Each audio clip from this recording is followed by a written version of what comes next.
Breaking news: Miss Deaf Africa, Miss Josephine Kiden has been shot this evening around Kanyo area in Juba.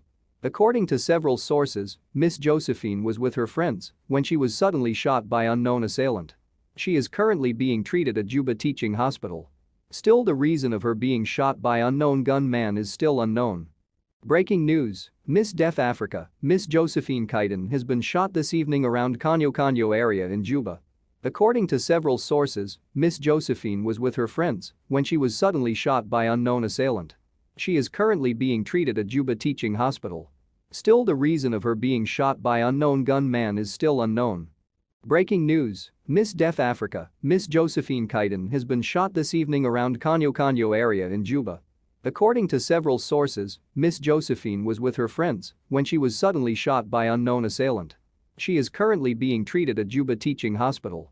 Still, the reason of her being shot by unknown gunman is still unknown. Breaking news: Miss Deaf Africa, Miss Josephine Kiden has been shot this evening around Kanyo area in Juba. According to several sources, Miss Josephine was with her friends when she was suddenly shot by unknown assailant. She is currently being treated at Juba Teaching Hospital. Still, the reason of